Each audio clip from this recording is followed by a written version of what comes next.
Hey guys, Inder this side from 24/7 everything. Hope you all are doing great. We are again back with another video, and this time it's on Vivo Z1 Pro related to its latest update with the version number 1.7.8. So in this particular video, we will be going to review this particular update.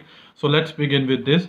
So basically, as per changelog, you all are already aware about this, that they have updated the security patch level, they have updated the step counting logic, and apart to this, power consumption or power processing mechanism, few changes in camera app, and so on. Now let's focus on the other parts of the phone after getting this particular update or after updating your phone to this particular update. So we will be going to review like network and internet, then Bluetooth and screen mirroring, a part of the security, then battery matrix, then status of camera to API, status of Wideband certification, then stock camera related changes if any, then Gcam related thing, and a part of this benchmark scores and so on. And last but not least is RAM or memory management. So now we will be discussing with the security patches available for the month of 1st May 2020, which is really nice because we are in the month of May 2020 and we have got the latest patch of the security as well.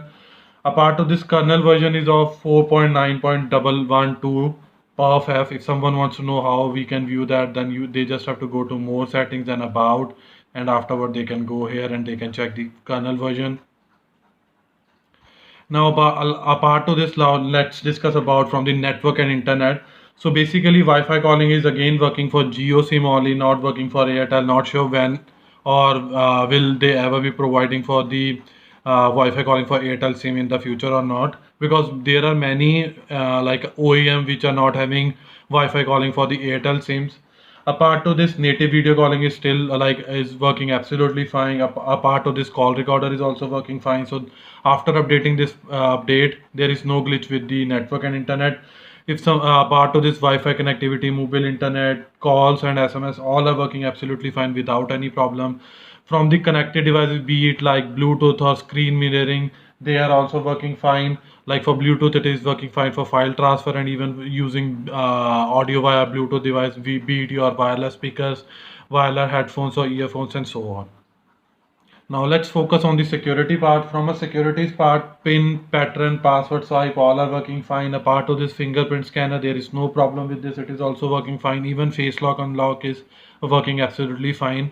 So all in all, there is no problem with the security after updating this update, because there were few queries on my Facebook page that after updating this update, are we facing any issues or not. So I thought let's create a depth video of, or I would say depth review video on this particular update, so that everyone should know that apart to the change log, is there any other issue with the ongoing things which were working in the previous version or not. Now we will be discussing about the battery consumption after this particular update. If you are a normal user, or I would say you are a user with a very light users, like just doing or accessing phone for the web browsing, few social networking, some video and audio playback, and with along with minor gaming session. So overall, the battery consumption is satisfactory, or I would say good. But now we'll be focusing on the gamers side, or the users who like to play games like PUBG Mobile or Call of Duty. So I've already analyzed few of the metrics for the same on the basis of 1 hour of gameplay. So let's focus on that. Let me open the PUBG Mobile game first. So as I was telling you that I have gathered few metrics. So on the basis of these available, or I would say high-end settings available for our phone, that is with the HD graphics and high frame rate, I have analyzed the battery consumption by playing the 1 hour of gameplay. So during this 1 hour of gameplay, the 16 to 17% of battery was consumed with these graphics and frame rate settings. And I've also noted down the temperature readings as well. So before starting the gameplay, the temperature of my phone was 32 degree, and as soon as I've completed the game by playing around nearly about 1 hour and 5 minutes, the temperature was rose to nearly about 37 degree. So all in all, I would say again this is negligible. So as we are approaching to the summer season, so according to me, the temperature readings are I would say satisfactory or legit. Now let's focus to the Call of Duty game, and we'll discuss the battery consumption matrix for the same as well. So from a Call of Duty mobile game setting, these were the graphics and frame rate settings that I was using while analyzing 1 hour of gameplay. So I was using very high graphic quality and very high frame rate. So I have seen few lag using these high-end settings. but during the 1 hour of gameplay, the battery was consumed was nearly about 24 to 25%. This is really huge that one fourth of your battery was consumed while playing with this high-end setting. Most of the people recommend, or I would say, will be using medium or high graphic quality along with medium or high frame rate. But these were like I have done this specifically so that at most you will be able to know that during 1 hour of gameplay how much battery will be consumed after this particular update. And apart of this, the temperature readings were like before playing this game the temperature was 34 degree, and after, as soon as I've completed with 1 hour of gameplay, the temperature was rose to nearly about 40 degrees. So this particular game has somewhat like more heating problem, or I would say temperature related thing. So I'm not sure whether this will be resolved in the coming update or not, because we are again approaching to the summer season. So this will surely be again rising sometime rate to 42 or 43 degree as well if you are playing with this particular high end. But it will be really nice if someone will be trying with medium and high, or medium and high on both sides, and they can let us know their experience. That will surely be helping for the other users as well. Now, apart to this, let's focus on the ideal battery drainage. So again, ideal battery drainage is still there, so it has not been resolved. So basically, I would say 3 to 4% battery was drained over the span of 8 to 9 hours. So again, if someone is facing more than that, then I will recommend that try to exhaust your battery to 0% and then charge it to 100% without using it. You will surely see a better result in terms of battery consumption, draining, and charging, and so on. Now let's focus on the battery charging time. So sometime user says that brother, my battery is taking a lot of time to charge. So at my side, after updating this particular update, that is 1.78, it took nearly about 2 hours and 10 minutes to fully charge my phone from 0 to 100% without using it till the time it completed my charging. And I was using it with the default chargers that was shipped with this particular phone, which is of 18-watt charger. So I would say it would be really great to see if charging would be under 2 hours, then it will be nice. But again, if someone is getting 2 hour and 10 and 2 hour and 15, then I would say according to this update it is good. But again, if someone is facing 3 hour and more, then it's a really like a problem at their side. Now, apart to this, now let's focus on the status of camera to API. So again, it is really disgusting that before updating and after updating to this particular update, the hardware support level is still limited. I'm not sure when or either like Vivo will surely provide this particular update for the camera to API related thing or not. And apart to this status of Wide1 certification, it is really nice that before and after updating it is still the same L1, which is nice that so that using this we can stream the HD content on our phone. Apart to this, according to changelog, they have mentioned that they have changed few things in stock camera, but I haven't seen any major thing except this particular part. Like if whenever you will be setting this particular thing, if you will be tapping here, or I would say the like focus or exposure and so on, so it is somewhat slowed now. So if someone is again facing the same problem, then do let us know. If not, then we will be seeing at our side and we'll see if we can resolve this or not.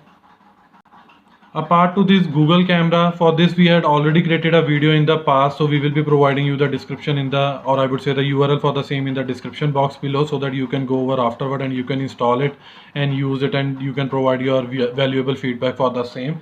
And do share it with others as well, so that they can also enjoy the benefit of that as well. So now let's focus on the benchmark scores. So the below ones are the one which I have captured before updating to the phone, and above one are the one which I have captured after updating to the phone. So even you can see that before updating the phone, the benchmark scores were showing single core score as 401, and afterward it is showing 402. So and on the contrary, for the multi-core score, earlier it was showing 1498 and afterward it is showing 1502. So hardly a change of 1 or 2 point at most. So there is no major point like I would say change in terms of benchmarks after and before updating this update. But apart to the computation level, so using OpenCL on before updating the update, the score was 983, and after updating the update it was showing 980. So it has somewhat decreased.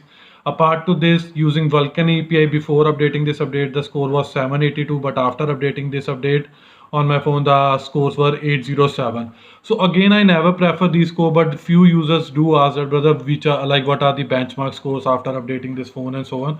So I thought let's capture this particular information as well, so that it will be beneficial for the users who would like to see these things. Now let's focus to the RAM and memory management. So for that I have already opened few apps in the background, and I have logged few like Call of Duty and PUBG, so that those will surely be in my memory, and as and when I'll be tapping on it, they will be opening on the from the same screen where I have left, rather than it should be like opened from the main memory or loaded from the main memory again and again. In the same sense, I was using Call of Duty as well, so it was again open from the same side or same window or screen where I have left, and I was using these windows during the video creation as well, so that our users can able to know that the RAM and memory management is really working nice. Now let's focus on some other apps. Like I was just checking benchmarking, so it is working absolutely fine. And apart to this, I was also checking White One certification. It has also, so now it has loaded again. So you can see sometime few apps do preempt themselves after 5 minutes and so on. Now let me open one or two more. So camera to API, it was in our main memory and so on. So it has not loaded from the scratch. So overall memory main, or I would say RAM management or main memory management or memory management is working absolutely fine. There is no glitch with that. So you can again verify the same at your side, and you can provide your valuable feedback for us. That will surely help us in the future as well. So this was all from our side related to the review of version 1.7.8 on our phone, that is Vivo Z1 Pro. Hope you like this video. If you really like this video, kindly share this with your friends and family. And apart from this, please subscribe to our channel, because this will surely motivate us and boost us to create more videos like this in the coming future. Finally, it's the time to sign off now. Bye for now. Thanks.